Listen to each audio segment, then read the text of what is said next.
Previously on Dirt, Sweat, and Gears. 16, 17, 17 clicks. So I snugged it and then I backed it off by about a third. And let's see what happens when we pull the handbrake. Ow! No! We're holding. Wow. Well, I was going to install a stereo, but the Miata had other plans in store. And it was about 100 degrees. And so, of course, we were blasting the air conditioning. And suddenly it stopped working.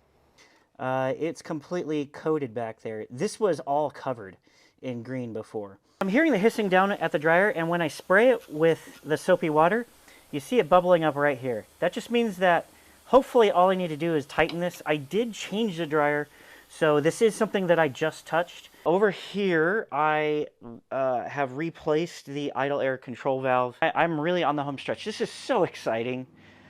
I'm so glad that I was able to do this. I'm so glad I was able to solve this problem, fix it, and hopefully get the car back on the road next day. This car is so great.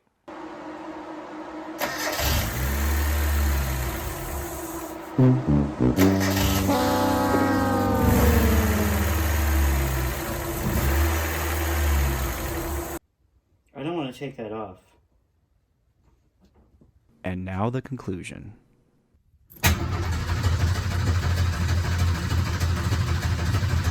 Well, I figured there was no sense in putting off the inevitable. I pulled the adapter plate again. I pulled off the throttle body. I did not undo the coolant hoses for the throttle body. I didn't think that was really necessary. I do have to clean up this side of it a little bit, but that's okay. So what are we doing here? Well, there was clearly a leak in the gasket. And looking at the gaskets, let's just go over here and take a look at the, what is it? This one. So this is for the NA Miata. Now, when we compare it and line it up to the adapter plate, there's a whole lot of holes. So this is all potential spots where we could have leaks. And that's a problem. Now, it was leaking at the top, which probably shouldn't have. But I did not like this. I did not like this one bit. So I decided to just make my own gaskets. The reason being because the template is literally this. So it could not be easier to make a gasket for this thing. So I just had to line this up and draw it out. Where does this line up? This lines up here. It's one of these ways. It's this way. Okay. So this lines up this way. And so all you have to do is you get your X-Acto knife, just like in college when I was an art major, and I start cutting things out. And then once I cut out the basic outer shape, I line it up again, and I took my drill and put in the holes. So that's it. These gaskets are for both sides. They're ready to go. So I'm not sure at what point my camera died because the memory was full, but I want to tell you what happened. Basically, this project was doomed from the start, or at least this little side quest of the project. And that's because of the RTV that I put on the gaskets. So I had RTV on both sides of the adapter plate, and because I had to kind of tap away at the adapter plate to get the throttle body off, I actually damaged the threads going into the intake plenum. So I had to refill them with JB Weld, and I have to sand this back down and then retap the holes. The bit I'm using is actually going to be a little too small for the tap, but that's okay because I would rather get it in the right place than to get the exact sizing.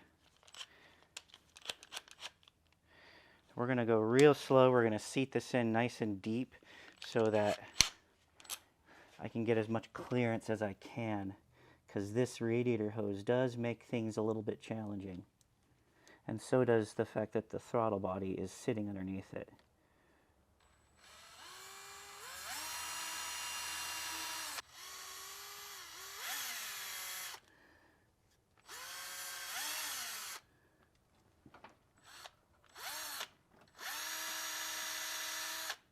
Just because the length of the bit made it a little bit tough, I had to push against the hose really hard in order to get the thing in, but I think we're okay.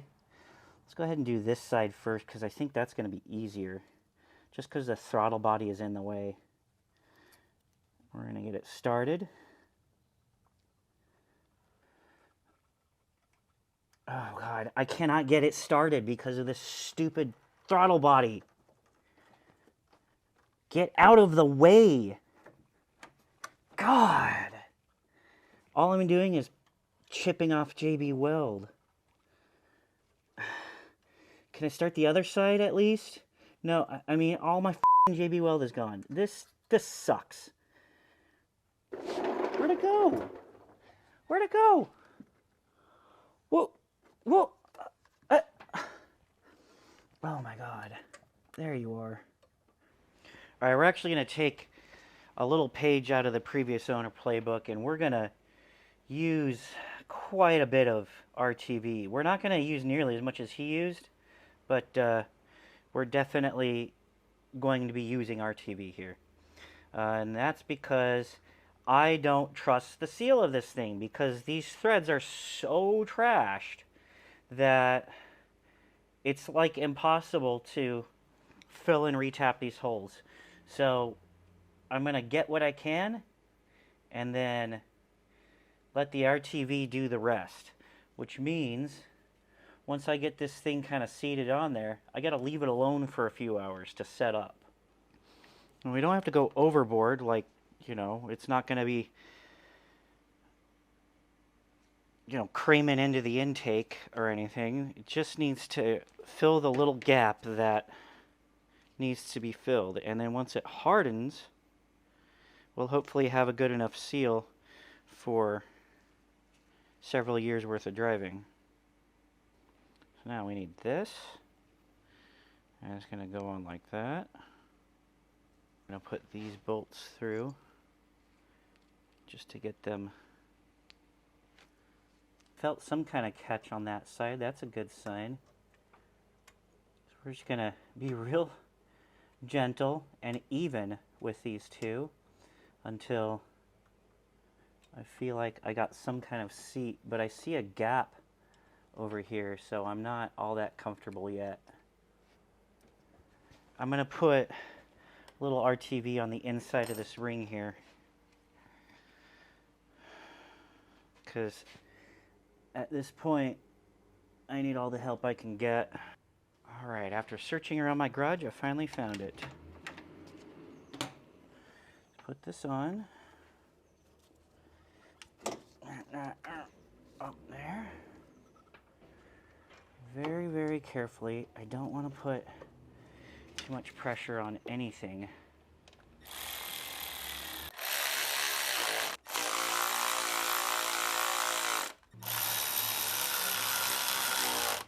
All right, the RTV has had some time to set up, and I'm also really encouraged by the fact that I was able to get a bite on those two lower Allen bolts. So we're going to go ahead and put the intake tube on and try to start this car up.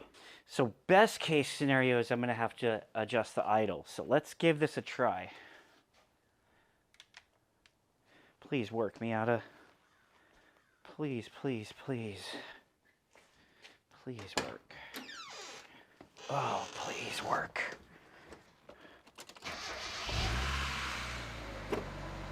Yes! Oh! Oh, that is the best. It worked. Throttle cable isn't hooked up, but it worked. So there's still plenty to do. But now we're through the worst of it. This is so good. So now I need to do all of the finishing touches. I need to, obviously, I'm going to start by reconnecting the throttle cable. And then we're going to make sure the idle is set where we want it to be. We're going to bleed the coolant and burp the power steering fluid. And then we can charge the AC. All right, first we want to get a little bit of an adjustment on this idle because it's on the high side.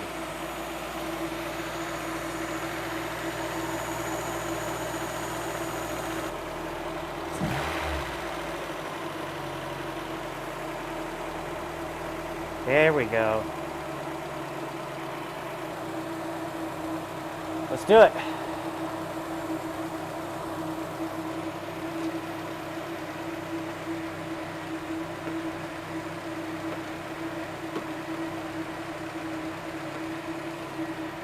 Come on, turn on, please.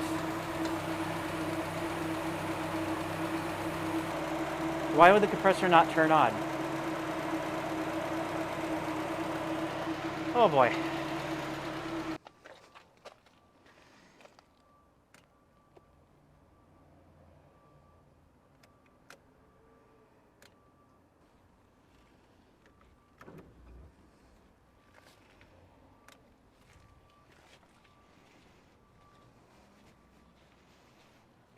Oh, come on. What now? So clearly my car hates me. I forget why I'm even working on this car in the first place, but while I was doing whatever it is I was apparently doing, the turn signal stock decided to die. And that's a big deal because, well, you need lights to drive, especially at night, which means I need to fix this or my wife can't drive. So I got a new turn signal stock. Well, it's not new, it's used. It's from, I got it from Miata Mecca on eBay. I've bought from them before. It's a great source for parts, and this was only 35 bucks. It was cheaper because this has no cruise control. Typically, the cruise control units are about 50 bucks. This one was cheaper. So I'm kind of glad I have a shitty car for a change. So let's get this changed out, and we can figure out what the hell I was trying to do before I ended up having to wait for this part. I think I was working on the air conditioning. Oh, it's not even bolted on in the bottom. There's one that's bolted in. I can't find there's the thread for it. Yeah, it's only 3 of the 4 of this turn signal stock are bolted in. Wow. Wow, wow, wow. Ah, there we go. Okay. Let's see what we got here. Let's compare it to the new one. We got a tag that we need to take off the new one. Okay. Well, it all runs into one connector. The connector is the same. This thing is super gross. This thing is much less gross. There's a spring that goes on here, and then we have the clock spring. So let's go ahead and throw this away. Kind of know what we're doing now, I think. Or at least I like to tell myself that. Our ground screw. All right, now we're going to plug this in. And I'm going to disconnect the battery before I plug that airbag back in. Let's see if this works.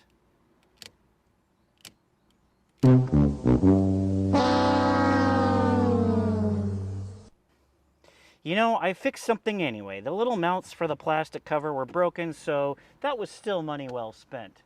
At least that's what I'm going to tell myself. Obviously, I got some more diagnostic to do. I'll check in with you when I know what I'm talking about.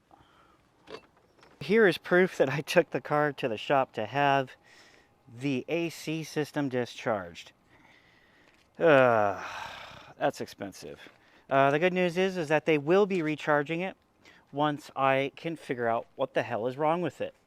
So when they pulled the refrigerant, there was about 11.5 ounces, just under a pound, which is interesting because I put almost 2 whole cans in. I put about probably 22 ounces in here. So that means I definitely have a leak. So I used my little UV light here and got some interesting, promising results so far.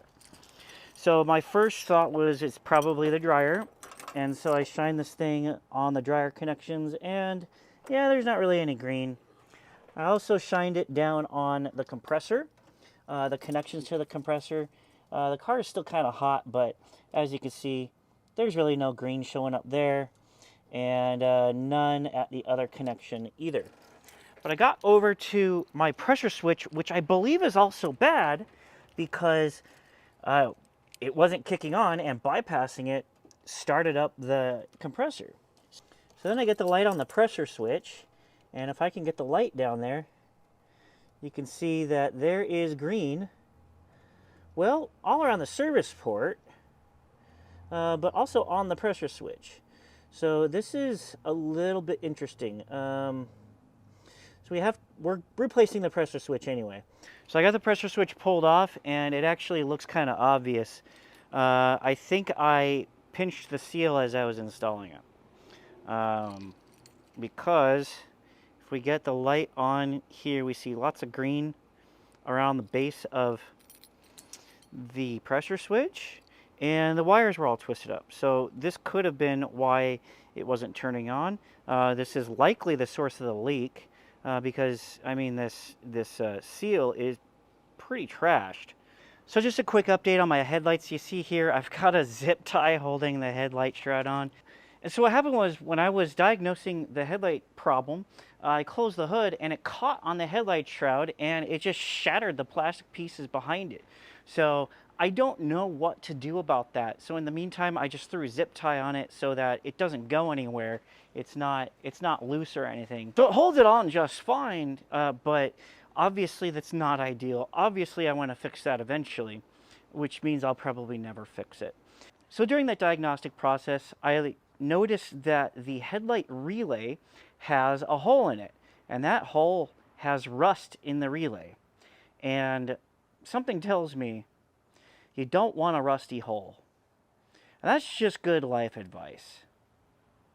You know, of my 43 regular viewers, most of them are like coworkers and family, and I mean like immediate family, like my mom, my nephew who's 4, you know, people that I generally try to avoid making butthole jokes around, and all of you are watching me make butthole jokes. Sorry. Am I going to stop making butthole jokes? No. Just enjoy it.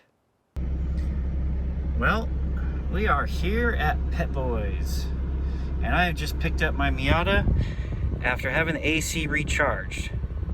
So the AC does work. It is performing about as well as it did on my old compressor, so I'm not disappointed.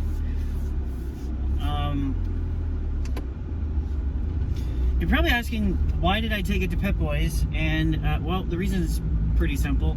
They evacuated it, and I overpaid. So this is what it really comes down to. Now, I could have done it myself, but they have more sophisticated equipment than I do. They were more easily able to precisely weigh the refrigerant that was going into the system, and quite frankly, I was just tired of it. I was tired of it. I'm stressed out. I got a lot going on, and I just wanted the air conditioning to work. I did enough work myself. I replaced the compressor, I replaced the pressure switch, and I'm just glad it all went back together. Even though I overpaid to have it refilled, hopefully they pulled vacuum on it. I'm gonna have to go over the paperwork just to be sure that they did pull the proper vacuum. Really hope they didn't just go shoving Freon in there without pulling a vacuum. That would be really unfortunate. They told me they were gonna put the UV dye in it in case it leaks again. So that's a good thing. I mean, I put UV dye in it when I was doing it, so it's not like I would have done any different. And so far, just driving around this few blocks that I have been, it is working. And it is working much better than the old compressor that I had in there. So that is definitely a reflection on the compressor that I got. The old compressor that I took out was, when it turned on, it would yank on the engine really hard. So I think that had a lot to do with it. I think that compressor was never really all that good to begin with. And between that and the idle control valve that I put on, the $600 part, it is really this car feels really, really smooth now. So here's the airbag light flashing. But I wanted to show you with the new idle control valve what happens when I turn the air conditioner on. So it's currently off. You see it idles up just a little bit, the compressor starts to drag on the engine, and it levels out. And when I rev the car up, it doesn't hang, it doesn't do anything weird. I'm going to turn it off, and the idle does what it's supposed to do. This is so far really promising. I am really happy with this so far. Well, the car runs and drives great. The air conditioning works. However, I'm still waiting on the relay for the headlights, and I still have that airbag light. But before anything else breaks, I want to get to this project that has eluded me for several months now, and that's this Apple CarPlay head unit from Mike at the channel Oh Yeah About That. Thank you so much, Mike. I'm finally going to do this. So I got the dashboard taken apart, and here's the head unit right here.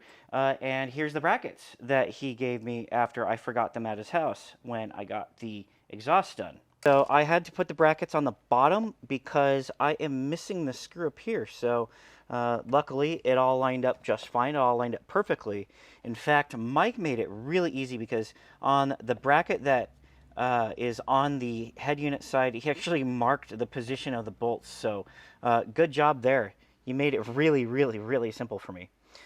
So now that this is on, we can work on the wiring. And I'm probably going to do that inside because it's not a million degrees inside my house. Well, that wasn't too hard. Here is the harness that I clipped together with the connectors. All I really had to do was just kind of look at the one that I had done before and copy it. Thankfully, the colors for stereo head units are more or less the same from one manufacturer to the next. I guess it's like an unwritten standard.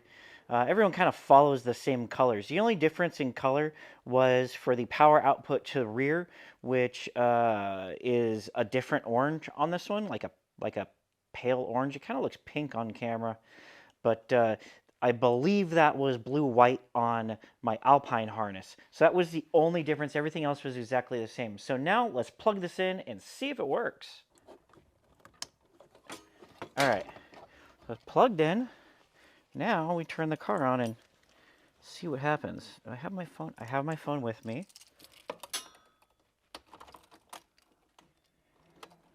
Do I need to turn the car completely on? Probably. Let's see. Hey! Something works.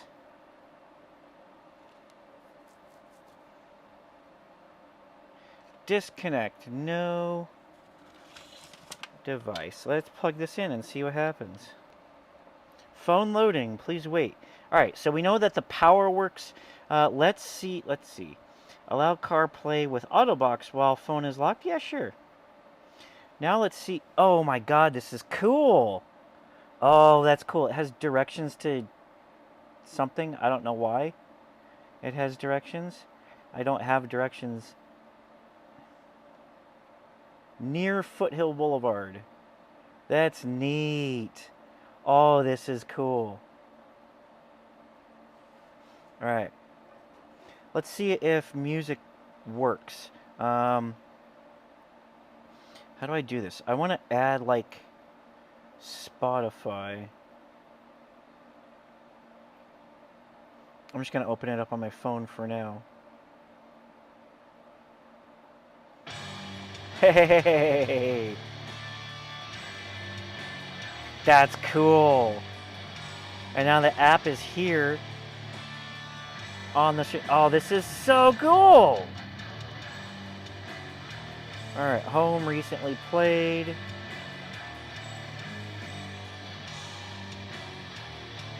I'm going to turn it down a little so.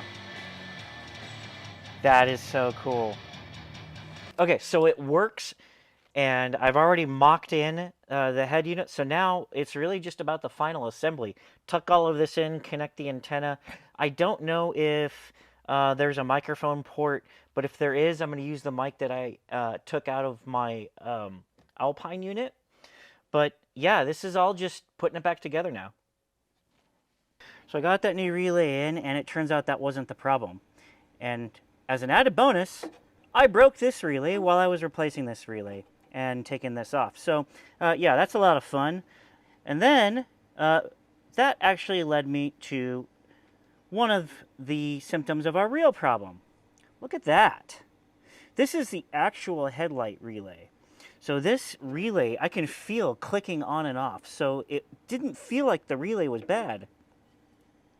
However, something is clearly going on here, and I'm not exactly sure what that is yet. So I went over to the fuse, and the fuse is appropriately fused. It's a 30 amp, which is what it's supposed to be. And I also noticed it's actually got this little airbag clip on it. So that makes me think, maybe the problem with the headlights is related to this airbag light being on. I'm thinking maybe there was some kind of short in the airbag system. Thankfully, the airbag didn't deploy. Or I don't know. That's the only thing I can think of. Maybe there was some kind of short that caused this to kind of get overloaded or something. Like I said, I'm really just grasping at straws here. This is a generic relay, so it's a generic 20 amp relay. I think I have generic 20 amp relays in my garage. It just doesn't have this little clip on the top. I would have a mounting solution to figure out, but I could at least get this car on the road today. I think I might do a ghetto fix in the meantime while I wait to do the real fix in the long term, because I'm not going to use this relay again. Wait a minute. Now that I have this thing in my hand, look at that. This is a 20 amp relay, and it just clicked in my mind. We have a 20 amp relay on a 30 amp fuse. Something might be wrong here. Oh my God. So here's the diagram, and here's the fuse box. I had this one pulled, which was supposedly also shared with the airbags. And when I pulled it, the car wouldn't start, but the headlights still turned on. But I pulled this one, and the headlights turn on. But the diagram says fuel injectors, not headlights. Headlights are supposed to be this one. What is going on with this car? Okay, obviously there's still some more work left to do. I gotta wrap all this up. I would actually like to depin this connector here. And in fact, speaking of depinning, I'd like to take all of the pins out and just connect it to these wires right here. But for now, this is good enough to test, and in a pinch, we can drive it. So, I mean, we can't drive it exactly like this. I still have to wrap things up and secure it away, tuck it in here, find a home for it. But this is good enough to test. I've got a 20 amp fuse in here. This is a 30, 40 amp relay. So there's, even if this 20 amp fuse were to be removed from the circuit, still wouldn't ruin the relay, but it might blow out the headlights. I don't know. So I opted to keep, since this was originally a 20 amp relay, I opted to have a 20 amp fuse right before the relay. Let's turn this on and see if it works, because I don't know if it's going to work, but I do know that I put a lot of work into it, and getting into this little corner was really, really hard. I wasted a lot of connectors. So, moment of truth. Hey, look at that. Look at that. It worked. Do the high beams work? High beams do work. Oh. It was all worth it. Oh my God. And we haven't even taken the car out for a drive yet. We did all of this work. I did drive it home from getting the AC done, but we haven't taken this on a proper test drive since I did all of that work just now. Going back to the idle air control valve, replace that, to the new stereo head unit, the relay, you know, that isn't going to make the car drive any better, but it's going to make it drive the way it's supposed to. So now let's go on a test drive tomorrow. It's getting late and I'm hungry. first thing I'm going to do is turn on the air conditioning because it is hot. I'm actually going to plug my phone in. Air conditioning works really nicely. The headlights are working. They're going up and down. So I did kind of notice that when the headlights are going down, it sounds like they're hitting on something as they're going down. So when I say that I am going to revisit this project, I mean I'm going to revisit it because I'm not done. I know that the wiring on the high beams is horrible. I know that relay, I mean, the relay is great. The relay itself is great, but it doesn't fit very well. And I'm actually kind of having trouble getting it to fit. So I have more work to do there. But for now, to get my wife back on the road and to get her back on the road for, I mean, she's only going to need this car a few more months anyway, with the really, really big news that I have coming up very soon. As of recording this, something really, really great is happening. It has not happened yet, so I'm not going to talk about it because I don't really want to jinx myself. But it's going to mean great things for me, for my family, and for this channel because you're going to see a lot of exciting stuff, hopefully. So let's recap what all I did. Started off this project just doing the handbrake, and the handbrake works, kind of. It holds you on the hill much better. I might need to adjust it again, but it works.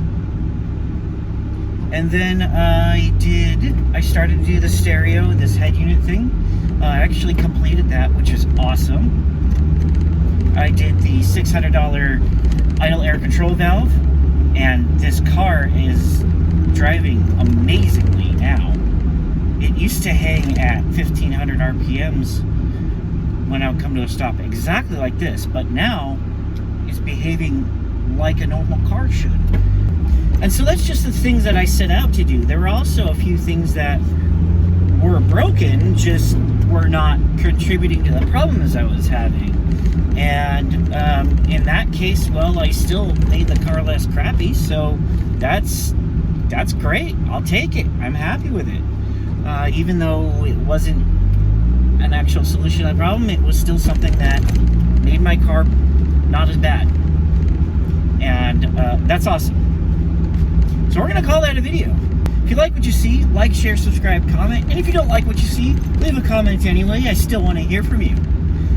I'll see you in the next video. And remember, whenever you can, make it less crappy.